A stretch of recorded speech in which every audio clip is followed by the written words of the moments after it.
Welcome to the Mindful Fire podcast. If you're enjoying the show, please leave a 5-star review on Apple Podcast. My dad will be so grateful.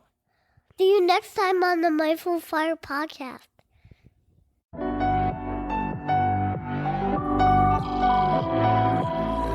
Welcome to the Mindful Fire podcast, a show about crafting a life you love and making work optional, using the tools of mindfulness, envisioning, and financial independence.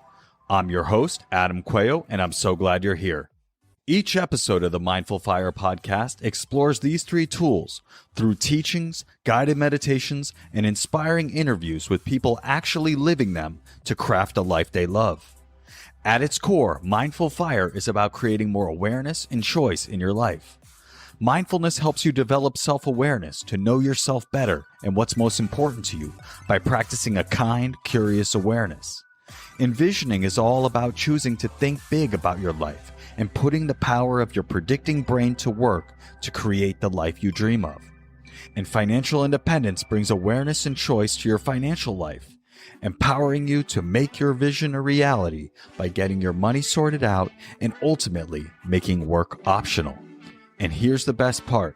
You don't have to wait until you reach financial independence to live out your vision. Mindful Fire is about using these tools to craft that life now on the path to financial independence and beyond. If you're ready to start your Mindful Fire journey, go to mindfulfire.org/start and download my free envisioning guide. In just 10 minutes, this guide will help you craft a clear and inspiring vision for your life. Again, you can download it for free at mindfulfire.org/start. Let's jump into today's episode.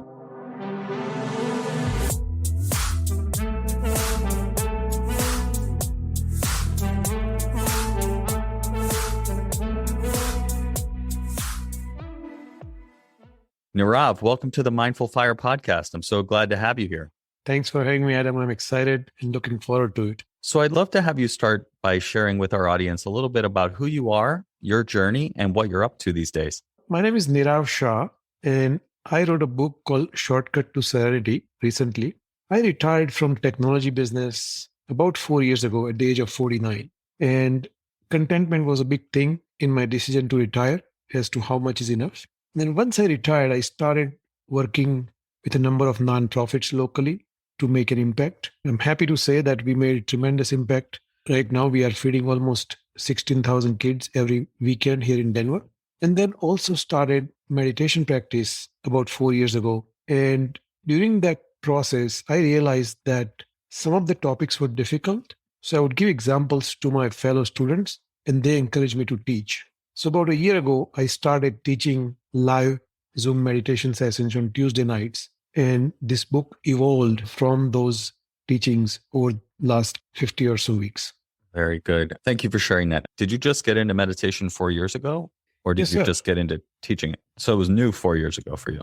4 years ago, I was brand new. I was fortunate enough to find a very good teacher here in Denver.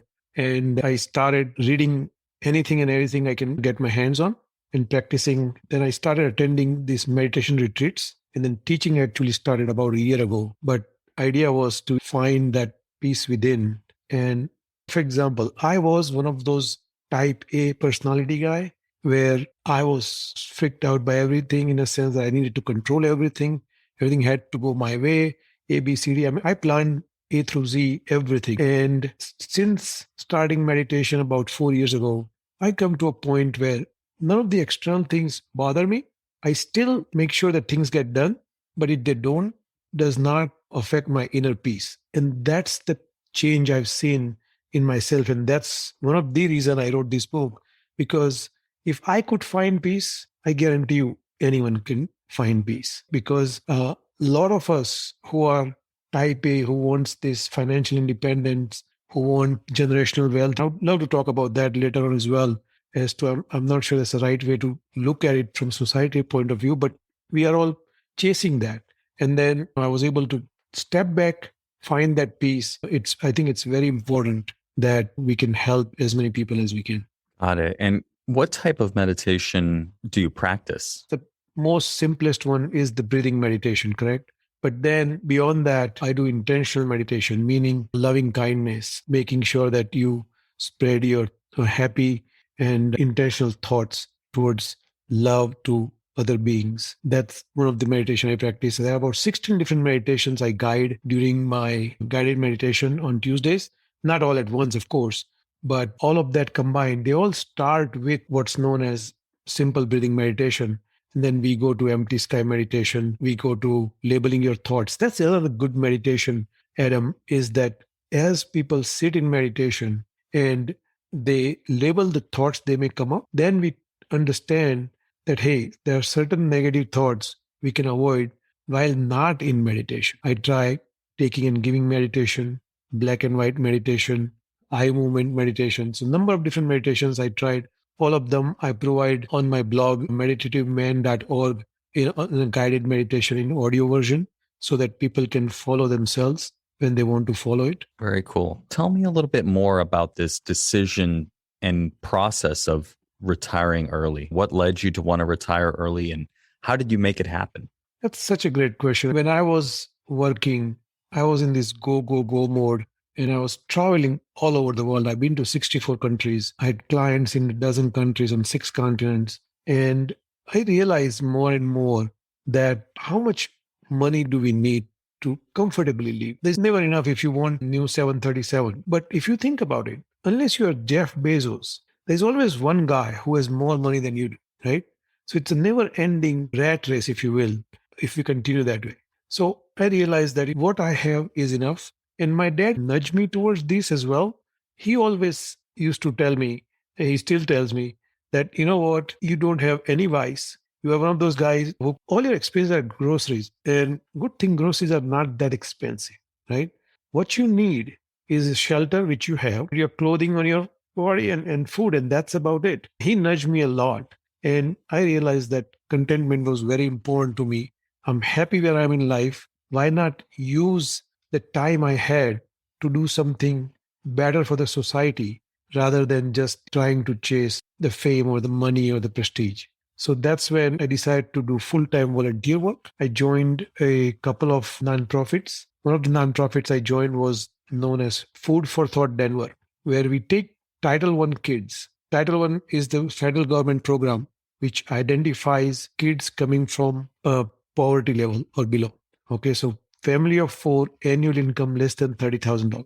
These kids get breakfast and lunch every weekday at school for free, but they have weekend food insecurity. So this organization gave a bag of food every Friday at the time to about maybe 3,000 kids, which can make 8 meals over the weekend for these kids. So kid doesn't have to go hungry. So I joined them and I said, you know what, let's try to blow this up. In Denver metro area, there are 55,000 kids who qualify for this program. That's a lot of kids who go hungry every weekend. So I started using my experience with government and started writing grants for the organization. So we went from $400,000 a year in 2 years to $2.5 million a year. So what that meant was we went from supporting 500 kids or 1,000 kids or 2,000 kids to now 16,000 kids every week.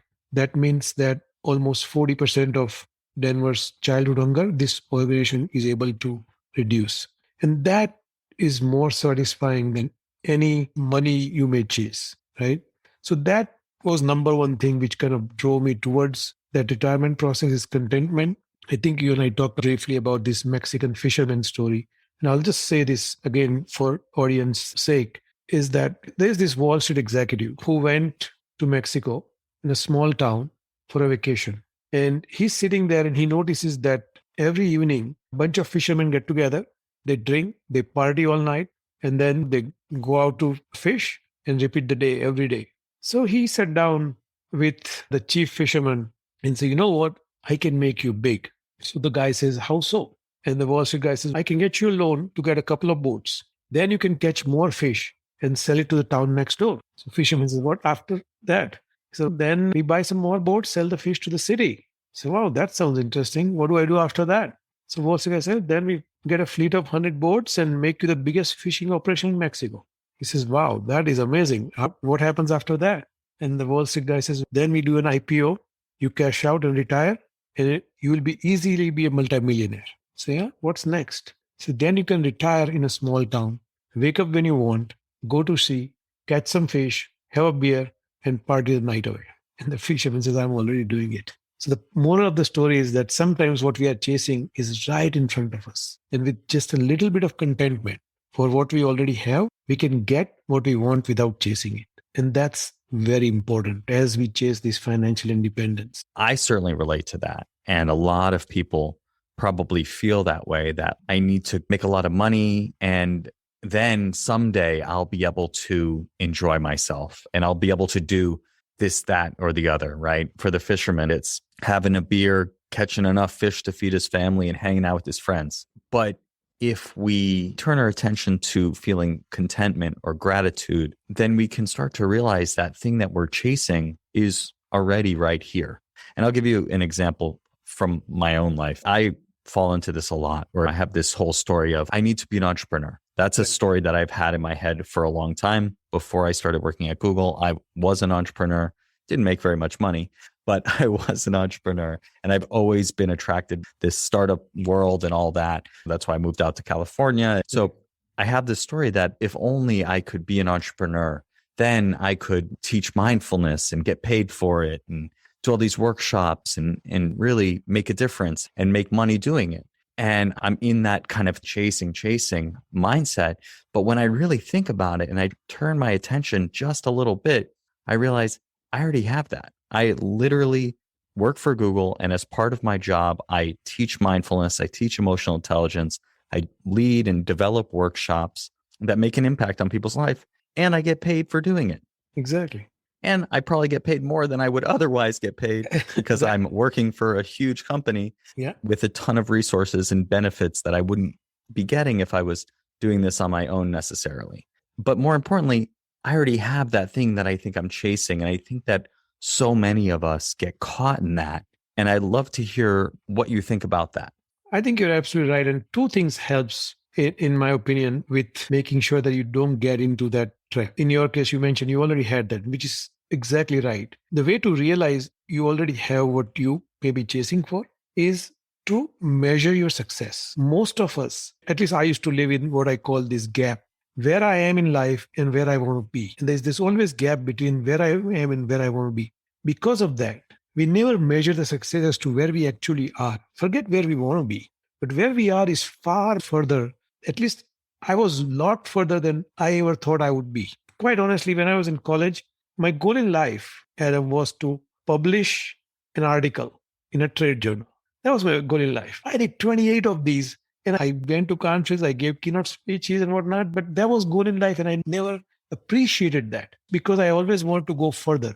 So if we stop living in this gap as to where we are and where we want to be, that's when I think we'll start getting that contentment. And I think number one way we can do that is to measure our success. We stop measuring our success and like classic saying, right? That you stop and smell the roses. And that's exactly what it is. So what you're saying is that one way to avoid this constant if only and chasing and turning our attention to realize that we already have what we're chasing, one way to do that is to turn our attention to all that we've achieved already and the success and the great things that we have already and to be grateful for them. Is that what you're saying?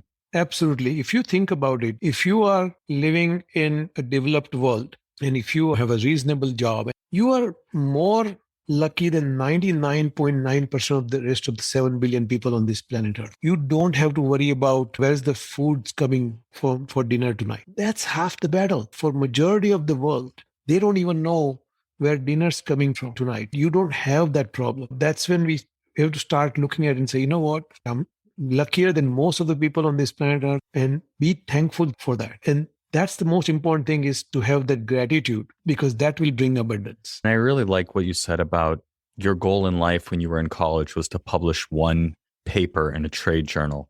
And you had done it 28 times over and never stopped to even realize that you had achieved that thing that you wanted. I relate so much to that. You mentioned this before we started recording. The goalpost keeps moving and we don't stop to say, wow, I achieved that thing I wanted. For instance, when I was in college, all I wanted to do was work for a company that would allow me to travel internationally for work. But I've done that for 6 months total, 2 separate times, 3 months each. Wow. Once in Asia and once in Portugal, traveling all over Europe with my family. And yeah, I recognize that, but to realize, wow, like I've done it. I did that thing that I wanted shifts my focus away from what I don't have to a feeling of gratitude. That seems really powerful. Exactly. And that's the most important thing, is to have that gratitude for what we have. Oprah Winfrey once said this, that if you look at what you have in life, you'll always have more. If you look at what you don't have in life, you'll never have enough. Such a powerful statement. Another thing that helps is this simple statement I have, which goes like, I have everything I need at this moment. Universe gives us what we need at the time we need it. So I have everything I need at this moment. If we keep that in mind, then life just works out and we are not chasing things. And that's the most important thing. If we come out with one thing out of this, is that we stop chasing. Doesn't mean we don't work towards financial independence. Absolutely we do. But have that gratitude for what you already have. Then let things just come at the right time. I notice in my life, Adam, that right time things have just worked out. People showed up in my life, technology showed up in my life, teachers showed up in my life. So when student is ready, teacher will appear. If we leave that, I think it will go a long way. Yeah, I totally agree. And I love that when the student is ready, the teacher will appear phrase. I try to remember that as well. Often in the not being too preachy with meditation realm, because I've tried to get my family into it a long time ago. And I had to remind myself that when they're ready, I'm here. One thing I'd love to ask you, I'm curious, letting things come, appreciating where we are. I have everything I need right now. How does that jive with pursuing goals and growing and trying to build something? So pursuing goals doesn't have to be only about making money, right? That's the first thing we have to understand, is that there is more to life than money. When I retired, I didn't lose my goals. I didn't stop working. In fact, my wife says this all the time, that I'm more busy right now than I was 5 years ago when I was working, right? Because now, for example, the two nonprofits I joined, one of them, if I may give a quick plug, foodforthoughtdenver.org, amazing work. Like I said, 16,000 kids every weekend, removing weekend childhood hunger. Seeing them go from 4,000 kids to 16,000 kids in a matter of 2 years, going from $500,000 to $2.5 million in budget. And by the way, this is a 100% volunteer organization. Not a single person gets paid in this organization, 4,000 volunteers. So the goals don't have to be about making money. Success doesn't have to be just measured by how much money you have. The biggest success, in my opinion, is to how you spend your time with your friends and family, for example. I was lucky enough in my business that when my kids were growing up, I spent a lot of time with them. But last week, I was talking to a friend of mine, and he's after this financial independence, if you will. And we started talking, and I said, amount of money you have already, just look back. Why not spend time with your kids? Because he mentioned something. He said, I have a 2.5-year daughter, and for her, I might not even exist. He says, she doesn't know I'm here. She's attached to her mom. And I said, how much time do you spend with her? Maybe 10 minutes after dinner every night. And this guy, he works from home. So I said, how about this? He says she comes from daycare back home at 4 o'clock every day. And then his mother-in-law takes care of the daughter from 4 to 6 until his wife comes home. I said, why don't you give your mother-in-law a break? 4 to 6, 2 hours, spend with your daughter every day. If you have more work, you can do it after she goes to sleep. The point is the success can be measured in a lot more different ways than just making money. Does not mean we have to let go of the goals. Does not mean that we just sit around and wait for things to happen. We still make things happen, but in a different arena. And another thing is, when you start being generous, it opens up a lot more doors than you ever thought possible. I was talking to this other guy 2 weeks ago. This guy, he's a millionaire on his own. And I said, what are you doing for the society at large? And he says, I still want to make some more money. I have this number in my head. And once I reach there, I'm going to start a foundation. And I said, listen, you already are a multimillionaire. Why not start helping today? It doesn't have to be in money if you don't want to. You can give your talents. And that's the other piece we are missing, that with success come responsibility. And one way to show that responsibility is be generous with our time and our resources. How did you know what was enough? How did you decide I'm ready to make this jump to not working? That's a perfect question, Adam. And it didn't happen overnight. It was a 10-year process in the making, if you will. About 15 years ago, I attended a coaching program called Strategic Coach. A guy from Toronto started that, and we used to meet 4 times a year. And he taught a number of things, but one thing he taught, which kind of ingrained in me, was this process called free days, focus days, and buffer days. And what he was preaching is on a free day, 24-hour period from midnight to midnight, you don't do any work. You don't check your emails, you don't check your voicemail, completely work free. It really ingrained in me. And at a time, I used to take 150 free days a year. Now, that sounds like a lot, but if you think about it, you have 104 weekend days and you have about 10 holidays. So you are already at 114 if you truly honor those free days. Problem with technology driven employment right now is that people are scheduling meetings routinely on a Saturday. That's just wrong on so many levels. So when we have those free days, it opens up a lot of things and us. It allows us to spend time with our kids. Give you an example. My boy was 7 years old and someone called on a Saturday and he picks up the phone and he says, "What is this about?" And the guy started talking something. And he says, "You know what? My dad doesn't do business on Saturdays." And he just hung up. 7-year-old kid, he figured out that, hey, dad doesn't do work on Saturdays. So it started that. And then it became a process. Last 5-6 years before I retired, I started working maybe 10 hours a week, then 4 hours a week. So it was not flipping the switch overnight. It was over a period of 10 years or so to get there. So it wasn't easy, I guess, what I'm trying to tell you. That's interesting and makes a lot of sense, especially having a fairly long career, not the traditional 40 something years of working, but still a good long career. Absolutely. And probably a lot of your identity tied up in it. So just to switch overnight is tricky. Would probably be a different result. Talking more about this idea of pursuing goals. I struggle with this a lot, honestly, kind of the whole letting go of the outcome and the idea of enough. And really the way I summarize it is I often feel like I'm pursuing goals from a place of scarcity rather than a place of sufficiency or abundance. For instance, the podcast. Love doing the podcast. It allows me to connect with awesome people like yourself, but I use the podcast statistics of how many people download as like a measure of self-worth and like needing to grow this to something big. So it's not even about money necessarily, right? This is a hobby. This is ideally at some point, maybe you'll earn some income to cover its own expenses would be nice, but it's more of a something to do to learn and grow and connect and potentially set me up to teach mindfulness and do workshops for other organizations down the road. But I often feel like I'm acting from a place of not enough, of scarcity. Maybe taking your advice on looking at how much I've achieved already, just having started this about a year ago and having already reached 4,200 downloads and reached a lot of people and gotten a lot of good feedback. I feel like it's easier said than done to operate from a place of sufficiency. What are your thoughts? I struggle with this. It is easier said than done, and we all struggle with that. One thing which helps is a formal gratitude practice. A guy named Lee Brower, he's out of Utah. He used to be my coach. He started gratitude practice, gratitude attitude, he called it. And this guy, every morning when he got ready, he would put this gratitude rock in his pocket. He will rub it and he'll think about 3 things he's thankful for. Every evening when he took the rock out of his pocket, again, he will think of 3 things he's thankful for. And every meeting we had, he started with this gratitude practice where everyone in the meeting will start with, think of 1 thing you are thankful for that happened in your life in the last 1 week. Then once you identify that, think about why you are thankful. And why here is a lot more important than what, because it lets you dig deeper. And he rubbed off on me and I started doing every meeting with this gratitude attitude about 10 years ago.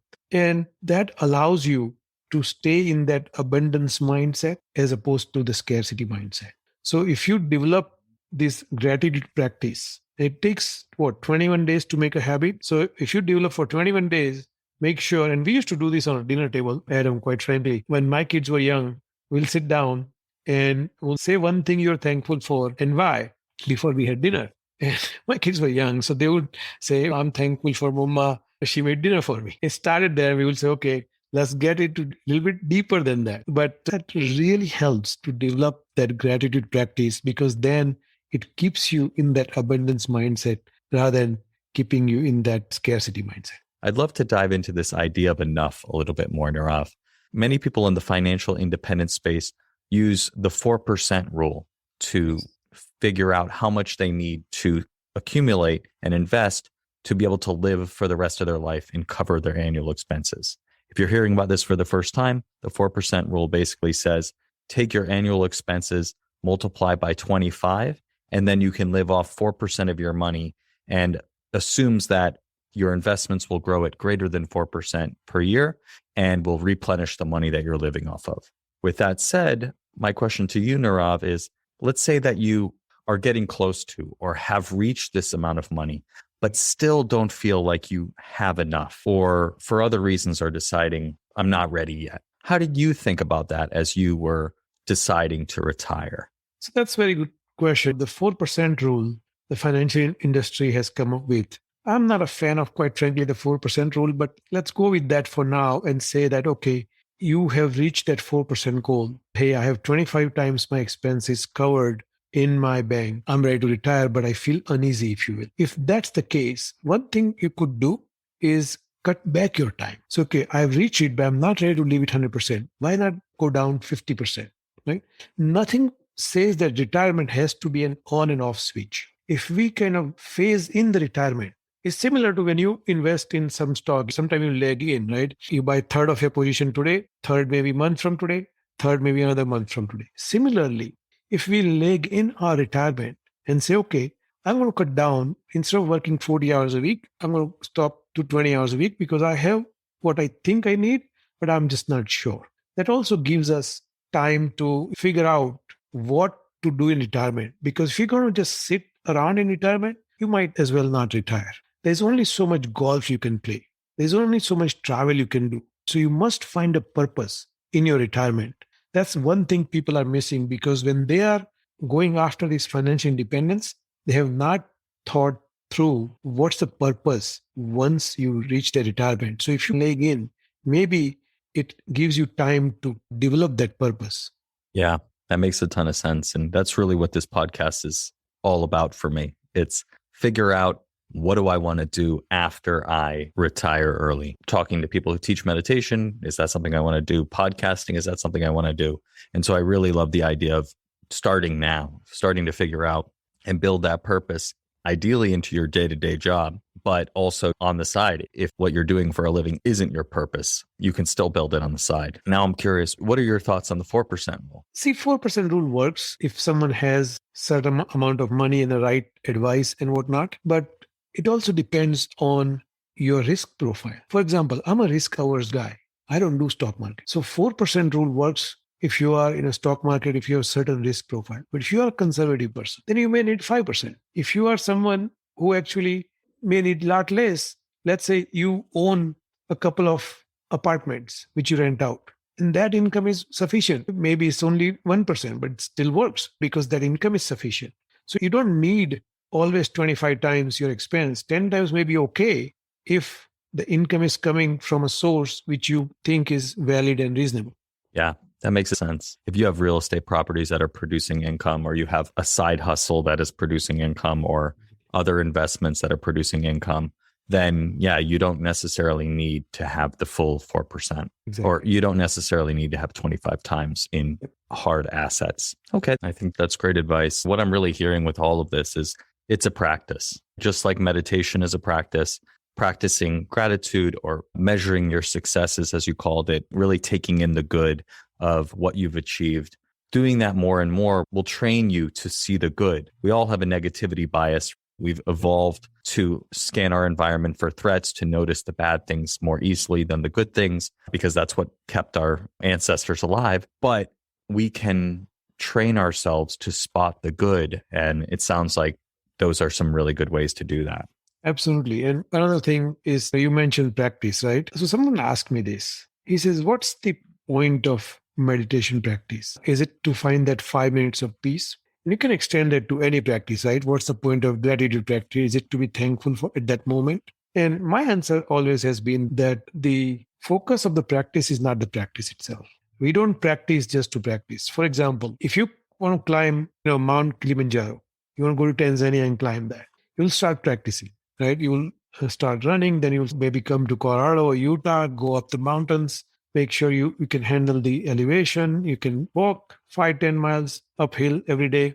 But all that practice is not to practice. All that practice so that you can one day go to Mount Kilimanjaro and actually climb it. So practice of the practice is never the practice. I know it sounds a little bit insane, but point is that 5 minutes of meditation practice we do for 15 minutes or 30 minutes every day, so that it prepares us so that we are mindful during that remaining 23 and a half hours and try to remove that negativity bias that you so eloquently put.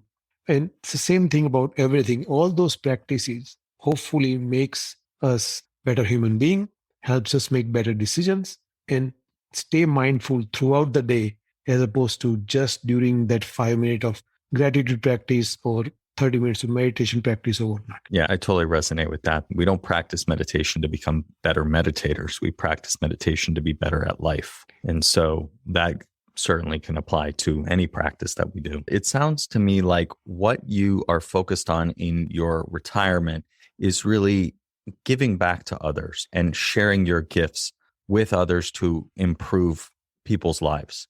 And you mentioned earlier the idea of not waiting to be generous with your money, your time, your talents. Tell me a little bit more about how you think about that and the power of starting that process of being more generous now rather than waiting, say, till you reach financial independence or you hit that dollar amount, whatever that may be, to quote unquote retire early. Because I think a lot of people do feel that way. They're like hyper focused on trying to reach that financial independence number.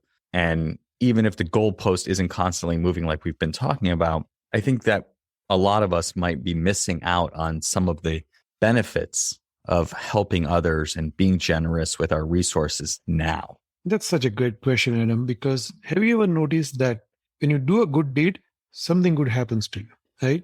So why wait for something good happen to us? We already are a generous nation. But if you think about it, forget about money, for example. Let's say you have a goal in mind, you have that number you need to reach. And whatever that number may be for you, I'm sure you are closer than where you were before. May not be as fast as you want to, but it's still moving in the right direction. And as long as moving in the right direction, you are making progress. While you are doing that, if we look at society around us, there are people who are not less fortunate than you and I are. And we must try to figure out how to help them. If you're not ready to help them with money, that's okay. You have time, you have talent. Every week, just give 1 hour of your time to an organization of your choice. That's all. 1 hour of your time. I'm sure you can carve out 1 hour to help someone who needs this lot more than you do. And that's a start. That's a huge start because then you are trying to be generous. I think I mentioned this. We are the most giving nation on planet Earth. According to the Giving Institute, we give away $500 billion a year. That's a lot of money. But when you start that generosity, when you start giving back, a few things happen. Number one, it diminishes your ego. When you give, ego goes down, which is a huge thing in terms of being mindful and having intentional results. The other thing is that in 2013, Simon Fraser University, they did a study on generosity. Interesting, they found that people who are generous tend to have lower blood pressure and other health benefits. So if it's not for anything else, just do it for your health. John Templeton Foundation did another research, and they found that generous people tend to be happier, and the happier people tend to be generous. So it creates its own echo chamber, if you will. And that's why it's important not to wait until someday, but go ahead and do what you can. Like I said, if you're not ready to part with your money, perfectly okay. Just start giving back 1 hour a week to an organization of your choice, cause of your choice. It will make a tremendous difference. It's really got me thinking. It really does. And thinking about the work that I do within Google, the most meaningful and purposeful stuff that I do is the mindfulness work, teaching people about mindfulness, teaching people emotional intelligence.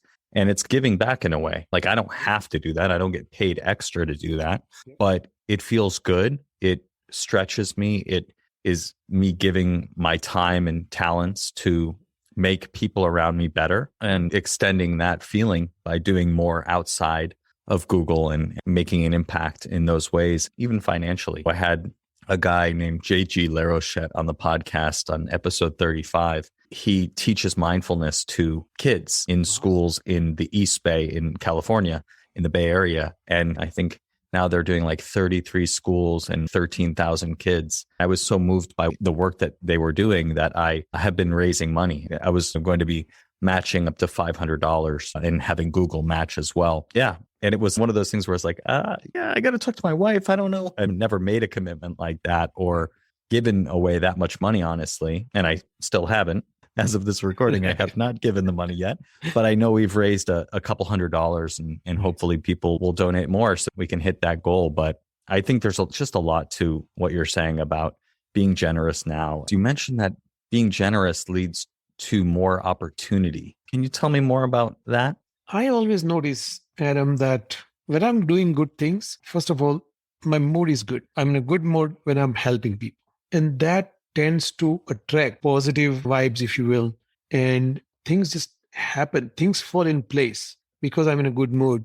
Maybe I'm just not thinking about that negativity bias you mentioned. Maybe that's what it is. But maybe creates a positivity bias and allows us to look at things which are happening in our life.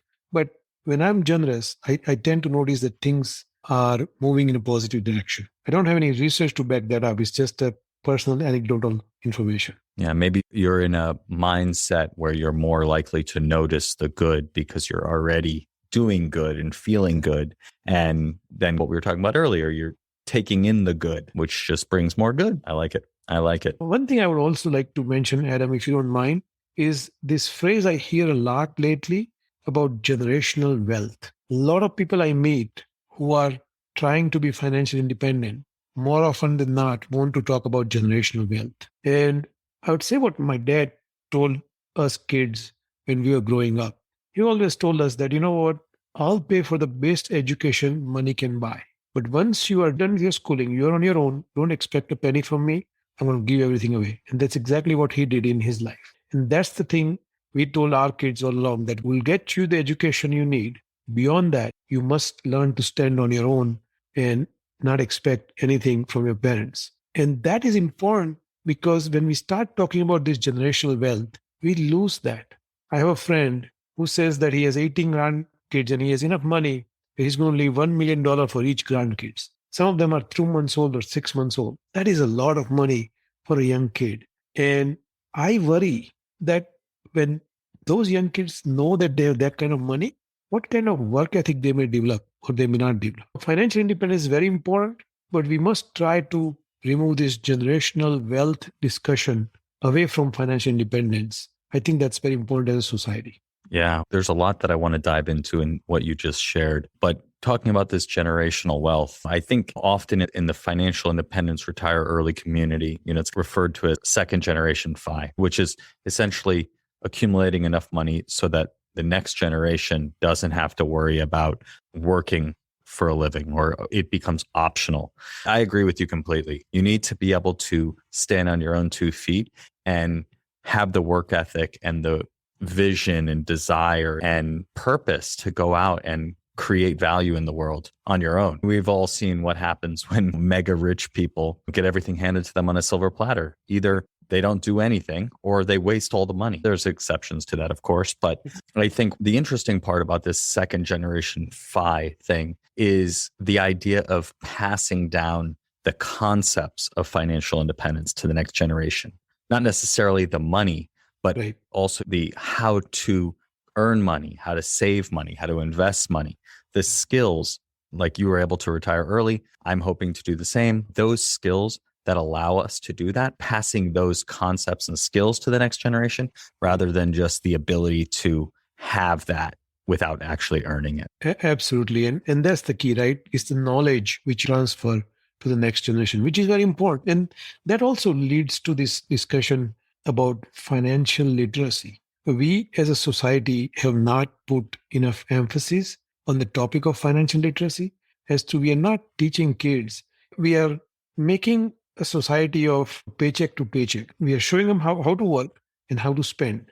And beyond that, we are not going too far. Now, one good thing COVID did was it increased the savings rate in America. We are saving a lot more money than we used to. And hopefully, we can keep those skills because those skills is what's going to take them to financial independence. Living paycheck to paycheck does not lead you to financial independence, no matter how much money you make. My local banker, he used to talk about 15, 20 years ago that he used to know this contractor who made $1 million a year and always looking for a loan from the bank for personal reasons, not for his business, because he would fly on a private charter to Vegas every month, take 50 of his best friends with him and give them all $1,000 to spend. When you do that, $1 million doesn't last, right? So the point is we need to teach financial literacy because that's what's going to take us to financial independence. And hopefully, with COVID, the savings rate has increased. Hopefully that stays that way. I know there are some foundations. I think Robert Wood Johnson Foundation has a big financial literacy program going on, but it's very important. Yeah, I totally agree. One expression that I like to keep in mind when I think about pursuing financial independence is it's not about how much money you make, it's about how much money you keep. Because just like you said, you could be making $1 million a year, but if you're spending $1 million a year, you have nothing to show for it at the end. And you're constantly living in this very precarious, very insecure place of paycheck to paycheck where any emergency comes up and you either have to go into debt or you're in trouble. That's not a very good way to live. And hopefully more financial literacy will help more people avoid being in that situation. Certainly there are difficult situations like you were describing with people living in poverty. I think there's a lot that we need to do to address that. But teaching kids these skills early on will help them immensely throughout their life. And yeah, I know that this big podcast in the financial independence space, Choose FI, wonderful podcast. And I know they have an international foundation that has put together a free K through 12 financial literacy curriculum with a bunch of teachers. Yeah, absolutely. You mentioned something very interesting. You said it's not how much money we make, it's how much money we keep. And that is so important. But unfortunately, our culture, especially the Wall Street culture, where we are putting focus on the top line versus bottom line. Give you an example. When I had my own business, I always measured my success by my net income. My competition always worried about increasing revenue, while I focus on increasing my net income. My net income was 10 times higher than some of my competition. Their revenue was double mine because they didn't focus on bottom line. And that's what happens in Wall Street. We put so much emphasis on growth on the top line that companies are losing billions, are worth $100 billion. It makes zero sense to me, but that's the culture we have developed. Yeah, you're absolutely right. So Nirav, let's switch gears now into what I call the Mindful Fire Final Four. Okay. And the first question is, you have this book coming out, Shortcut to Serenity. Tell me what inspired you to write this book and what impact you're hoping to make with it. Thank you for asking that, Adam. As I talk to more and more people, and I talk to a lot of people who want to be financially independent, and I noticed that in that drive towards financial independence, a lot of them have lost that inner peace. They're constantly anxious. The things go their way, they are anxious. Things don't go their way, they are anxious. So this book is an attempt to help everyone find that elusive inner peace, if you will. As I mentioned in the beginning, I was that guy. I was always on a go type A personality. And if I can find inner peace, I feel like anyone can find inner peace. So one major goal for this book is to change or touch one life.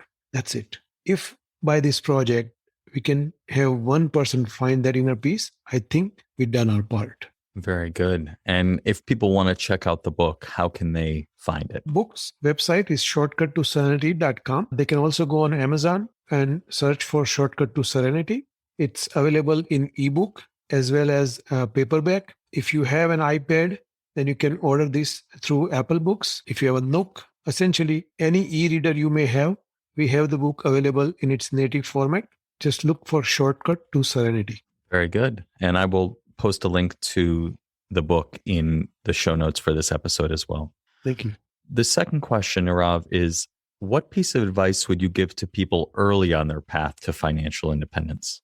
That is such a great question. Looking back, if I knew certain things ahead of time, I may have done a little bit differently, may have accelerated the process maybe by a couple of years. And those are the things what I call invest in yourself. Similar to what you mentioned, it's not what you make, is what you keep. When people are just starting out, they're not focused on that, right? We all want that newest iPhone every year. That $1,000, if you put it and invest somewhere, right? By the time you retire, that may be worth $25,000, $50,000. So the point is that what you keep is more important. That lesson usually people get after 5 years in their career. If they get from day one, that makes a huge difference. That's one thing I would definitely say that. Yeah, that makes a ton of sense. It was about 5 or so years into my career that I was like, I should probably learn what I should do with this money, right? Like I'm making this money. Luckily, I wasn't spending it too quickly and I was saving it, but knowing what to invest it in and how to manage it. And it all seemed too scary, but I've mentioned this a million times on the podcast, but read the book, The Simple Path to Wealth. That book is incredible and will help you get a strong start no matter where you are in your earning career. The third question is, what piece of advice would you give to someone getting started with meditation and or mindfulness? So mindfulness become this jargon, if you will, where people are just throwing it out. One thing I would say is if you're interested in inner peace, just start with simple breathing meditation. You don't have to do anything fancy. Take a deep breath. And as you breathe in, just focus on the sensation of your breath as your nostrils. And when you breathe out, again, focus on the sensation at your nostrils. And just keep your focus there for 5 minutes. Don't do anything. Start there because that would find that small amount of peace.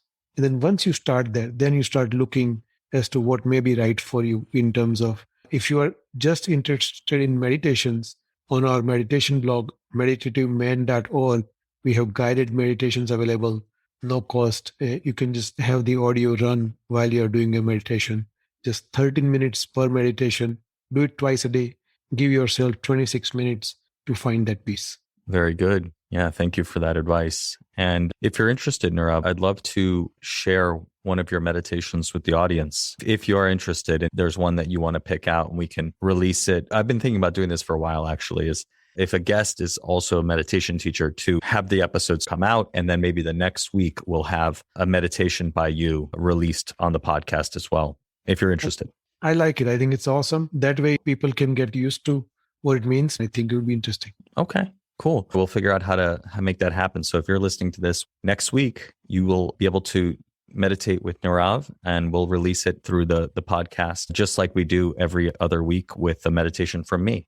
So check that out. And the final question, Nirav, is how can people connect with you online and learn more about your work, your book, and what you're up to? It's a wonderful question. I'm on LinkedIn at Nirav Shah Denver handle. I'm also available on my YouTube channel, youtube.com/c/meditativeman, where all my weekly meditation sessions are uploaded every week. If someone is interested in joining a live Zoom session, please email me. It's free. I'll send a Zoom link out at meditatedenver@gmail.com, and I'll be happy to share the Zoom link with them.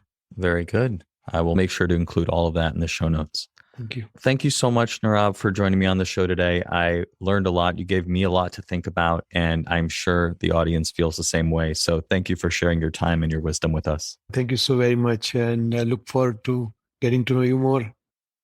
Yeah, likewise. Thanks for joining me on today's episode of the Mindful Fire podcast.